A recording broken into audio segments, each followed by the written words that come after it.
Testing.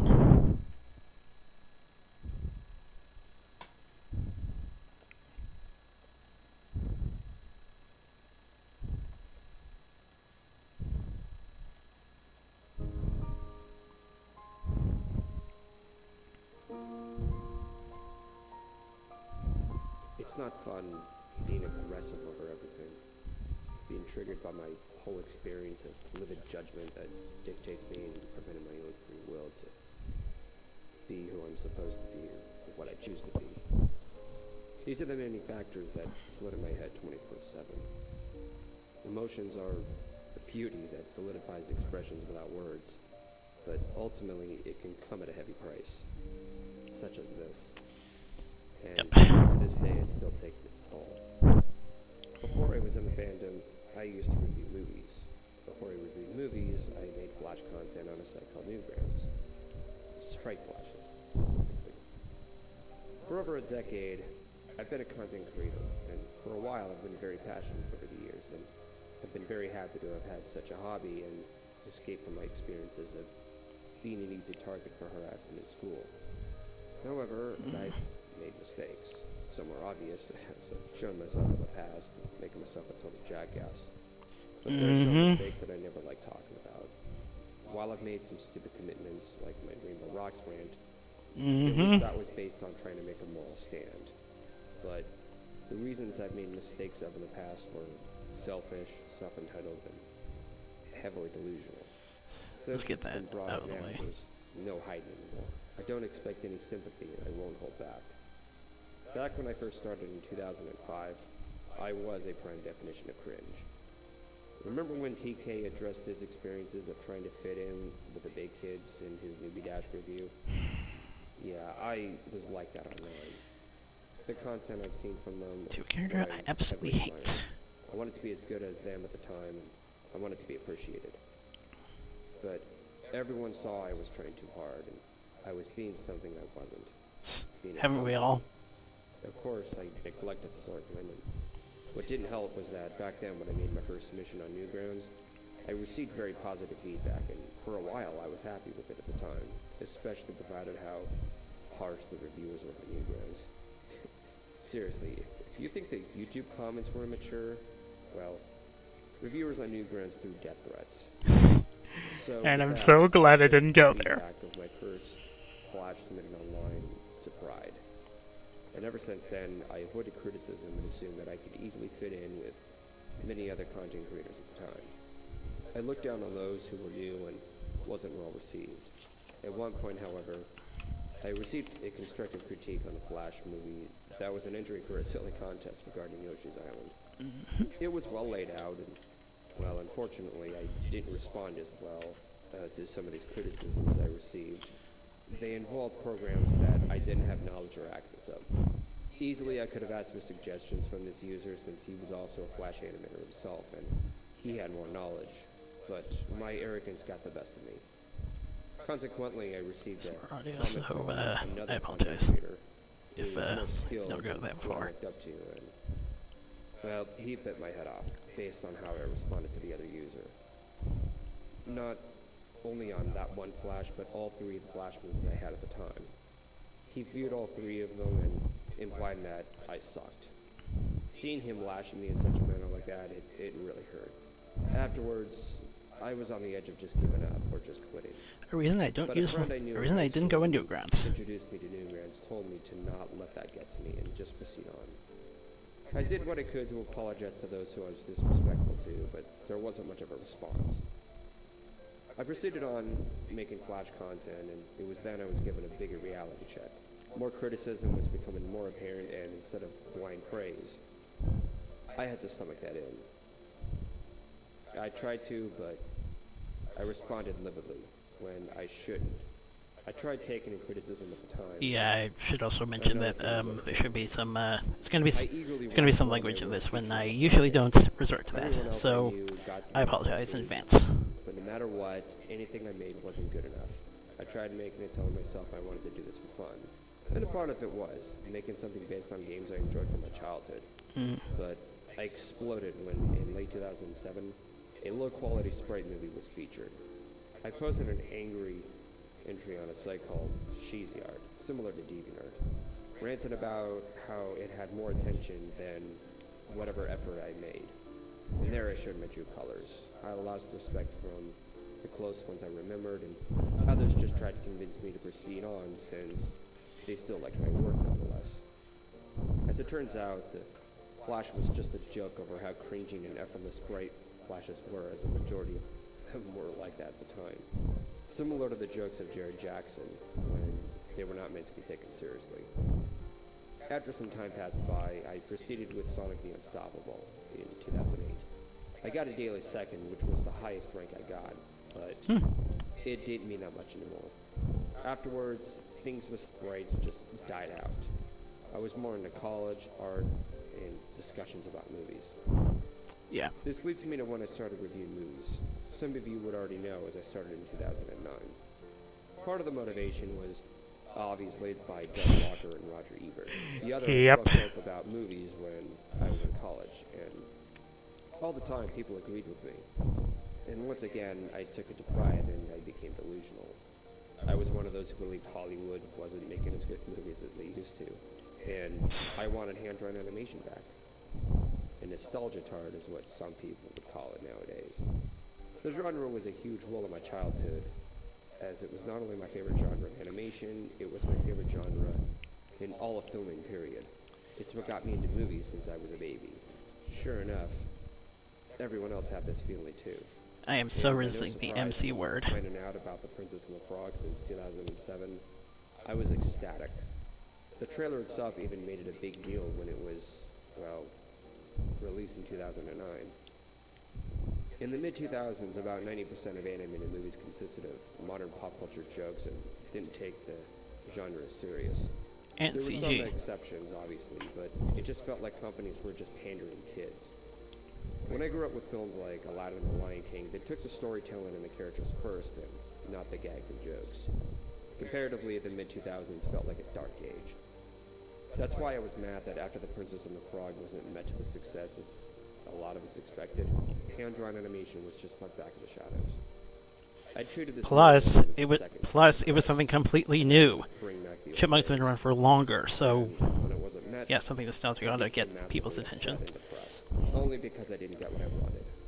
All the time, I only relied on my childhood, and I wanted that brought back.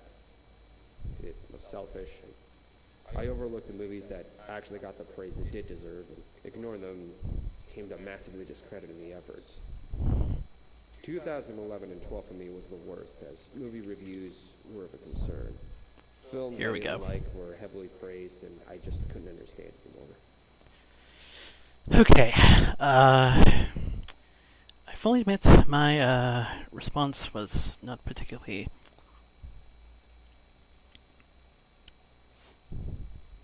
understandable, but what I was looking for was an exclamation. I can see because I can see this film kind of trending on some old, kind of trending on what E.T. was kind of doing, but I don't think it was the same story. What it did show, however, was that JJ was clearly on his way to be becoming a this was his star in the making kind of thing. And of course,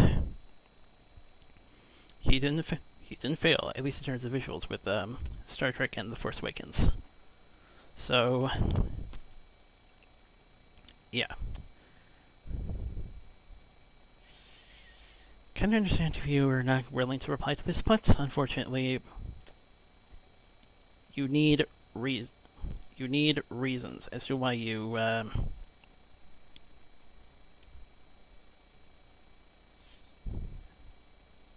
dislike certain things like this. Or am I missing something? Am I missing something? I have no idea. What didn't help that year was an experience with a movie my family and I saw through. The movie that was regarding a certain milkshake. Milkshake. I drink it up. That's the only scene I'll like. Paul Thomas Anderson's There Will Be Blood. The movie was released in 2007, but it wasn't until 2011 that I would actually watch it. It received a lot of praise by critics and moviegoers alike. Maybe the but train as scenes a also, result, but whatever. I hated the movie passionately. Remember how I felt about Super Speedy, or even what I said about Newbie Dash in TK's podcast? This movie made me so angry that I never wanted to even talk about it. I'd rather watch those 2 episodes than watch this movie. And Well, that's an improvement. believe it or not, there's a lot of movies that I would rather watch Super Speedy or Newbie Dash over. But I digress. Part of which behind There Will Be Blood is because I did talk about it once and it resulted into a massive backdraft. I made an angry review of the movie, venting out how movies like this got more attention at the Oscars than something both viewers and critics can come at the middle of. This explains the rant that I posted on DeviantArt in 2012. Regardless, I made an ass out of myself with this video to where, after a year it was uploaded, I placed it on private. However, the damage was already done. I said what I said and I couldn't avoid it. It was hush-hush over the years, but it still haunts me. Do I still hate the movie? You... Fuck yeah, I still do. But Yeah, there's I something else remember. that I didn't talk about, I warned and you. It was much more personal. I saw the movie the night before I started my review. My dad showed some interest when I added it to the rent list on Netflix. Mom, on the other hand, had no interest in film critics. Contrastly, you know my side. I loved film critics, but to rent a movie that was praised by them came to a risk for me. Dad and I prepared the movie as Mom was dragged in. And by no surprise, when I sat through There Will Be Blood, we were all either struggling to stay awake or just feel too uncomfortable from one scene after another. At one point, Daniel playing the viewer Bedtime on stage and, at a church and was forced to shut up that he abandoned his kid. R-rated movies, not my forte. Dad got up and left And I at that really point, think so shouldn't be watching yours. anymore. On the other hand, Mom and I were the only ones left. At the last 10 minutes, I was willing to sit through it after Mom asked me. Neither of us did enjoy the film, but I was hoping that something would turn up. Oh boy, it did. That milkshake scene. I felt so uncomfortable witnessing my mom sit through this. It was so horrid. Obviously, that I was think the that's point, the but dawn that of your scene hatred of cringe humor. made me regret ever making the decision Wow. to rent the film in the first place. Ironically, that was the most iconic scene that critics praised the movie for. I was asked the next day about the movie if I was going to watch it. And that's what No Doug Walker hesitation, used the at one only point. thing I responded back Richie was Rich. take the movie back to the mailbox before I break it. I never wanted to set eyes on that movie again, since it wasted my parents' time out of their existence. I felt embarrassed. I felt like I didn't leave a good impression of them So, regarding my did you passion in stream movies it, and or critics, did you as they just were an rent influential a role in my physical channel. copy? I wanted them to be proud of what I liked, and It's really hard well, to I understand went into Netflix. it with no thought of any consequence. That's I when can I adapt, jumped in but and made that stupid video. It's really hard. People loved the to film, and I could wonder never understand why. What I didn't which consider was direction. that the movie was known to be dark. I just rented the film by the praises and heard about it. I didn't read the summary or anything, just the name. And that's because I wanted to avoid spoilers and be surprised. Yeah, I was surprised, all right. For the rest of 2011, I was feeling more alienated by the praised films, and I just grew more and more bitter on cinema. No matter how much I tried to be level-headed about it, I was just done. Discovering Friendship is Magic and being welcomed as a brony that very year put me into a lighter mood. I Boy, had you missed something a to be lot. happy about. Throughout the times of being away from Tintin, my computer, I would think about the show and imagine so many possibilities. It gave me something to escape from reality. Wreck-It and Ralph. I wasn't Something I the haven't only seen one. admittedly, but So much still. fan-made content was made out of obsession. It wasn't just the fact that I was admired for breaking the norm of liking something girly-ish. It Just name a was few. a very therapeutic experience. Even throughout 2012, which was an even tougher year for me on a personal level, the fandom always gave me something to be happy about. Of course, though, you already know how I act. I really can't wait till I get to that. Well, that's because when I was new to the fandom, I was even asked through a private message on what ideas I could give to the team behind the show. Assuming that they would respond, I developed ideas on how the series could be presented in an exciting way to the audience. Oh, you Gasping should know by now reports that how they... badass it would be to see Chrysalis return, all resulting in comics. Yeah, I was so salty about that. Of course, by this point, they're not considered canon or so, but it took me so long to get that answer, and so long that the remnants of being told that they're in the comics still remains. Either or, I once again was taken in pride and being delusional. It didn't help that after we went to our wedding, I made more and more assumptions that the show could take more risks. From that, I showed my worst in season 4. I got so wrapped up on my expectations from the beginning of the show, which I tried to stay away from, and, well, it still happened. Not only was my review in season 4 terrible, I wasn't enjoying it myself. Ranting and rambling and trying to Yes. I was stressed out. That The year. rumors of Amy getting death threats was added an insult to injury. Various arguments on Skype. That wasn't And what I am remembered. so It wasn't crediting therapeutic anymore. that It was kind of stressful. thing for her leaving On the top show. of that, sticking through all of this left a huge mark of my name. Oh. What I'm recognized for most of the analysis community. But am I still proud to be a brony? Yes. Cuddlepug is there. Out of all the experiences Good for of him. being an online content creator, this was the longest I've had and the most enjoyable. After season 4, there was still something for me to be happy about within the fandom. I know it won't last forever, but I at least want to make the best of it. Nevertheless, it still doesn't hide the fact that what I wanted is what I focused on. A repeating cycle. A start of what's exciting and therapeutic and ending it on a bitter and sad note. Like a new life that leads to a painful death. The wanting of getting front page, bringing back my nostalgia of 2D animation, the direction of the show from season 4. Remember when I said that I have a tendency to learn things the hard way? I wasn't fucking kidding. I focused on what I wanted, and that's not how life works. It's not what a professional critic should do. But Obviously, you're what I way too wanted, I Cisco. felt, is what I thought was needed. Wanting something and needing something are not the same thing, granted. I always mixed myself up. I don't know what is needed, even when I think I do. If only you I just say whatever I feel is the most, and the results begin to blur. This is why whenever I asked what to expect for the next season, I held my tongue, knowing that it won't live up to it. The only thing I want now is just be happy with whatever it is that I like to do, whatever it is that entertains my audience along with. There's no doubt that I'll run into this again. I'll stumble, I'll fall, I'll land square in my face. But I'm not hiding anymore. With the gain I have, I should be more open to everything. It's all a matter of trial and error. You'd better. The feedback I gain now should bring me back down if I ever get too carried away. Even if I dug my own grave, I'm still going to continue to do what I do. Thank you all for your time through this long and detailed explanation.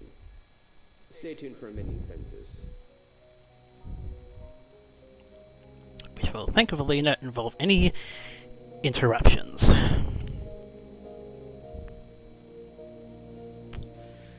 Oh, joy. Well, mending fences better be the end of it. So, like I replied at some point, this was fine, just that one point that didn't quite tick well with me. And unfortunately, I think the both of us have a strange connection. Both had our good best of us, and yeah. Which leads me to question, do you have any sensory issues or anxiety? Either way, the both of us will probably need generalized anxiety disorder at some point.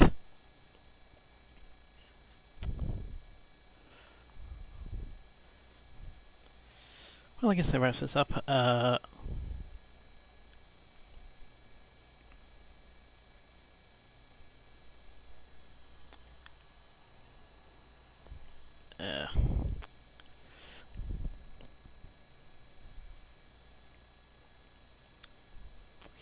Might as well close out the way I intended.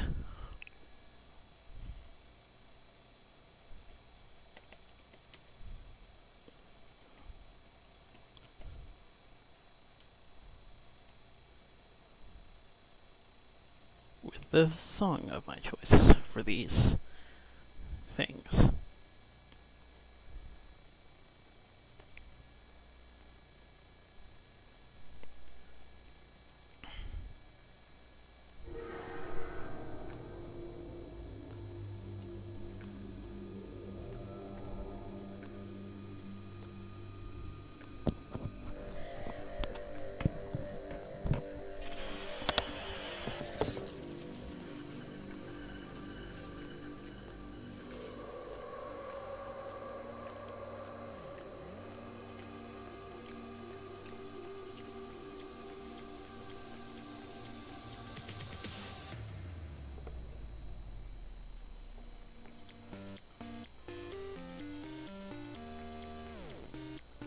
Hopefully get some kind of image up for next time.